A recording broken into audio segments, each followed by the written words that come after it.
The idea of circumpolar flight arose in conversations between Aerovolga CEO Sergei Alafinov and cosmonaut Valery Tokarev. Cosmonaut Tokarev talked of how spectacular Earth looks from space. Sports pilot Alafinov described the beauty of flying at low altitude. Afterwards, they decided to see all the continents in one circumnavigation flight together and show people that Russia can manufacture not only spacecraft and orbital space stations, but general aviation planes too. Moreover, Aerovolga is the only Russian private airplane factory that manufactures planes capable of such a task.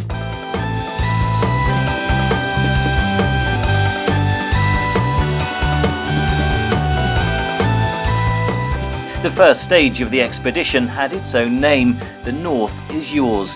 It was the first circumpolar flight that crossed Russia and Canada along the southern coast of the Polar Ocean. Russian cosmonauts chose to see the beauty of the Arctic with their own eyes up close and not only from orbit. The timing was also chosen specifically, July 5th to the 20th, the peak of polar summer.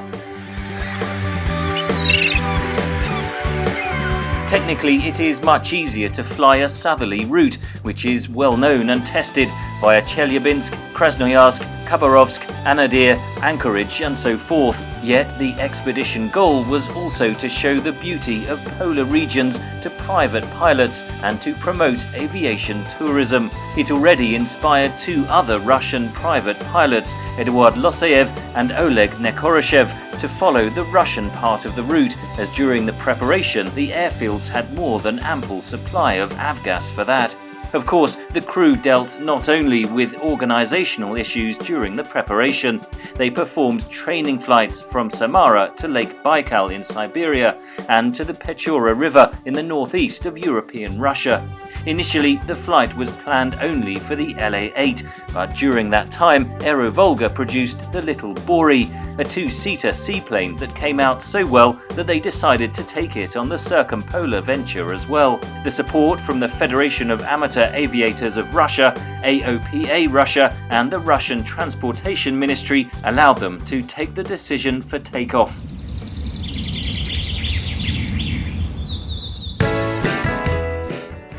The crew consisted of private pilots, yet the expedition flight director was a commercial pilot, Vladimir Evstafiev. He started his career as a test pilot and later became a chief pilot at Beriev Bureau, and today he is a Boeing 747 captain. He also had prior circumnavigation experience, taking Beriev BE-200 planes from Russia to South America. During this flight, his tasks were planning and pre-flight instruction of the crew.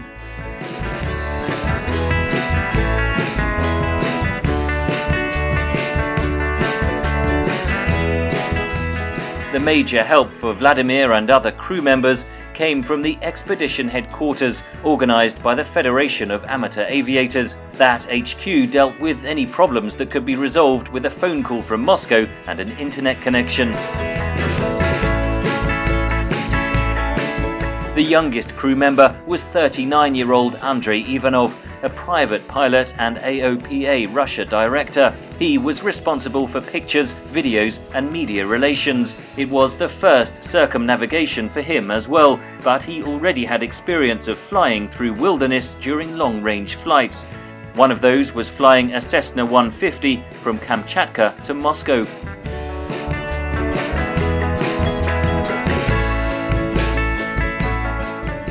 Dmitry Suslakov, Aerovolga's chief designer, was responsible for the technical part and faultless work of the planes, as naturally he is the one who knows them the best. He had a 30-kilogram emergency kit with him, but that turned out just to be ballast. There was not even an engine sneeze throughout the journey.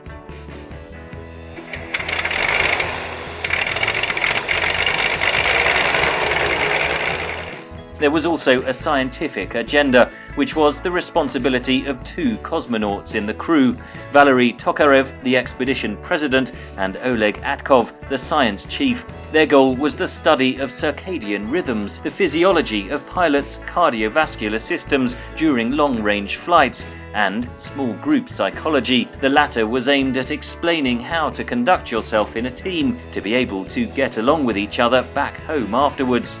The health information was collected with special devices, a compact electrical cardiograph and a bracelet that measures skin galvanic impedance. That information is being processed at the Russian Institute of Space Medicine and will add to the global knowledge base of humanity.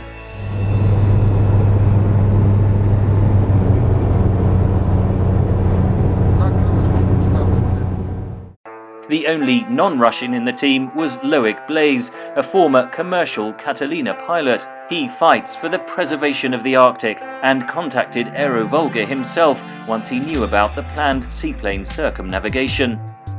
The idea came to me to follow the Arctic Circle. It came to me 4 years ago, and I worked on it a lot. And the knowledge of Russian people about the Arctic and these tough conditions, and there's a project, the Transoceanic flight, so I was really proud and very happy to be able to be part of this. It's kind of an honor, you fly with cosmonauts and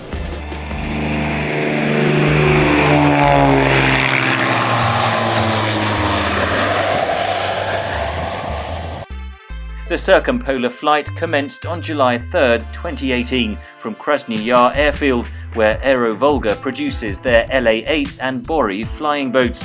The planes headed to the Arctic right from the beginning. They did not rush, taking their time to talk to locals during stopovers, as well as to watch the nature, take pictures and shoot videos. All the participants noted the very warm welcome they received everywhere they landed. We're welcome everywhere across the north, and everyone in the crew will confirm that. People are very kind, hospitable and genuinely interested. For those who live here in the north, we're sort of carriers of the big culture. People from the major country, they look at us with a hope. Of course, they see small planes too, but when they saw our Borey, they said, "What a nice plane Americans made." We replied that it is Russian, made near Samara, as are our other planes. Such an answer inspires them. They say, "How good is that? You make new planes in Russia, that's great." That is what makes us happy. In Chokurdak, northern Yakutia, locals welcome the expedition dressed in national costumes. In Canadian Hull Beach, the pilots themselves performed an Inuit dance in hope to improve the weather. Of course, the weather did not always cooperate, and there were some bureaucratic hassles as well.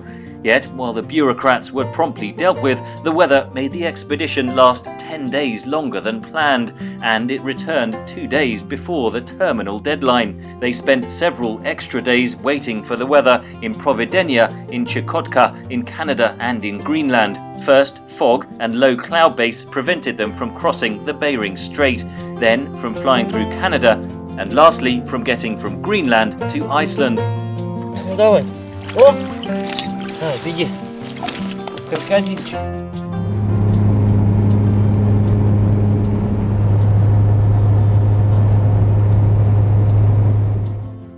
By the way, it was the American and Canadian parts of the route that were the hardest for the pilots psychologically and practically. Because of US legislation concerning Russian aircraft, they had to cross Alaska following IFR rules at 4,000 feet in clouds and land with a 300 feet cloud base. Tiny settlements in Alaska and polar Canada lack accommodation, and the internet connection is still even less usable than in the Russian northeast, if it exists at all. At Fort Yukon in Alaska, the pilots had to spend the night in tents right on the tarmac, although that was compensated with a generous welcome from Sean Martinez, local police chief, and his friend, also local resident Gino Mahler, who cooked king salmon on an open fire for the crew. At Cambridge Bay in Canada, the crew had to be happy to spend the night in sleeping bags at what passes for the passenger lounge of the local airfield. Anyway, that was better than the near freezing temperatures and strong winds outside.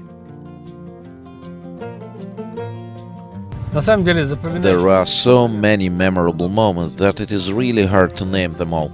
Encounters, locations, the motion itself, climate and temperature changes, waiting, then at last the end of that waiting and its turn into motion and the joy of the motion again. The flight went without any notable incidents, and apart from weather-related delays, as planned. As the organisers say, the hardest part of it was the 5-year-long preparation, which was the most complex stage. They had to foresee, negotiate and calculate everything. It was like a space flight for me. After hatches locked, only I am responsible for everything, and thank heavens for that. Here it was the same. We took off and all that mess was behind us. We arrived to our first stop in Perm region, looked around, and then it all went according to our plans, mostly. Before, it was a turmoil, lots of things missing and astray. The crew members noticed that in Alaska, Canada and Greenland, where there is no internet or even hotels, and where they had to spend their nights in staff rooms or in tents outdoors, all the runways are impeccable, including radio-controlled runway lights. In other aspects, the Arctic is all the same, be it in Russia, USA, Canada or Greenland. The pilots never missed a chance to fish and enjoy nature, and noticed one peculiar thing. We noticed that environment becomes harsher when you go from west to east, be it in Russia or elsewhere. In Alaska, Canada and Greenland, it's all green in the west and barren stone and ice in the east. I don't know why Mother Nature decided like that.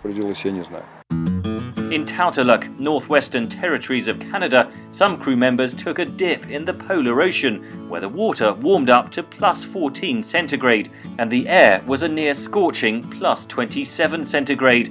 Several days later, in the east of Canada, in Qikiqtarjuaq at the coast of Baffin Bay, ice clogged the waters near the town and airfield.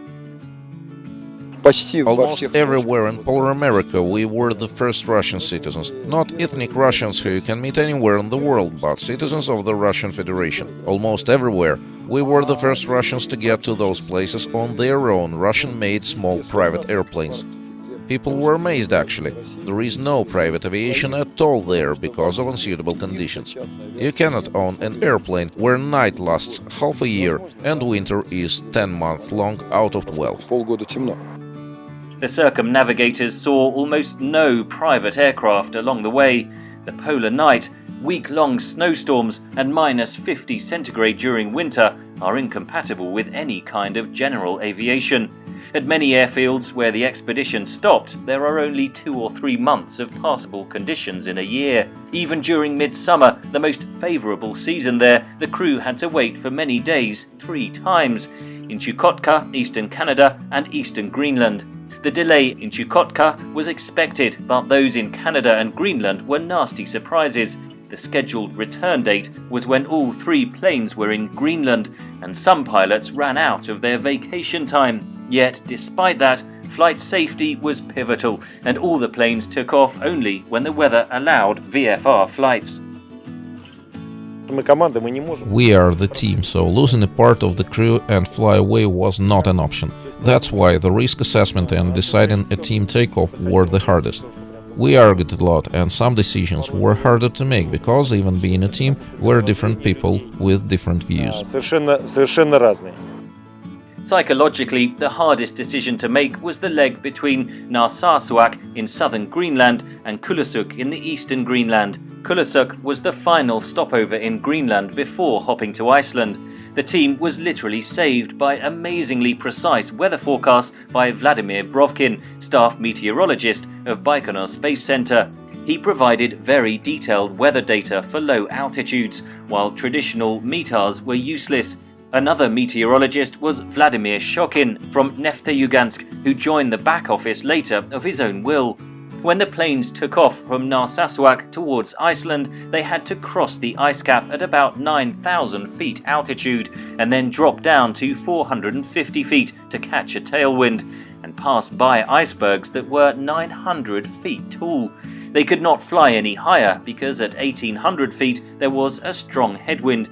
Both meteorologists predicted that precisely using a complex combination of various forecast models.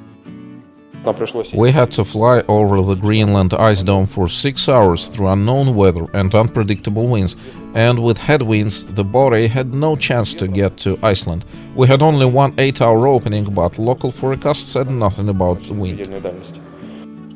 If there were only LA-8s flying, they would make it in about 20 days at a leisurely pace.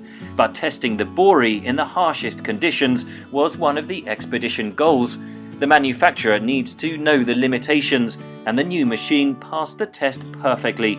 VALERY Tokarev, who is not only a cosmonaut but a test pilot as well, noted that he had almost no questions regarding technical matters. Other pilots praised the ease of control.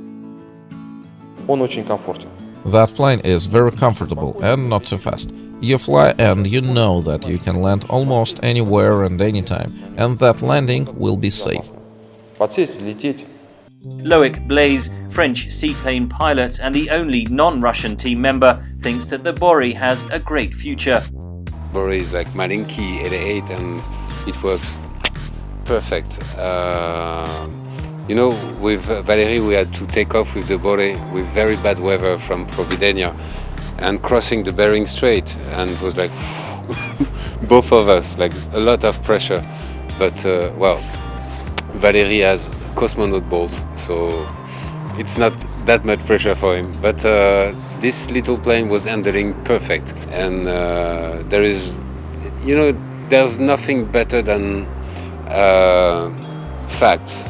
You know, proof, and this is a fact. We flew all over the Arctic and without problems. So what wrong could I say about this aircraft? They are doing exactly what they are meant to do.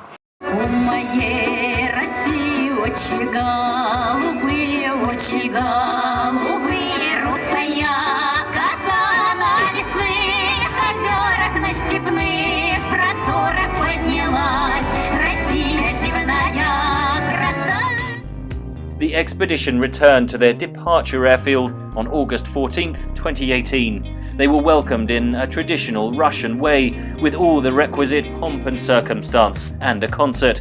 4 national and 5 regional TV channel crews, wire services, newspaper and radio correspondents, and unprecedented media attention for a Russian general aviation enterprise. The event itself was unprecedented as well, the first circumnavigation on private Russian-made airplanes. Despite the crew members having to sometimes grab just 2 or 3 hours of sleep, service and fuel airplanes, walk from airfields to towns and back, wear warm clothes for days in a row and sleep in tents, everyone returned healthy and in a good mood. Right after the welcome speeches and interviews, when the journalists left, the pilots were surrounded by doctors and taken for medical tests. These tests showed that everyone was healthy and active. In our age of online recreation and virtual heroism with a computer mouse in hand, a truly active lifestyle is becoming rare. Events like the expedition should be promoted by the mass media. One should not forget that there is a real world aside from the virtual one, things that you do with your hands and where you answer in real life for your decisions. In this real world, a feat is just doing what is possible well. There is sun and frost, wind and rain, fog and a bright blue sky, real friendship and good people around. There is no place for envy and greed, and everything is measured with professionalism and devotion. What are the conclusions? We can, we still do, and we shall fly. The North is truly yours, and Antarctica is waiting.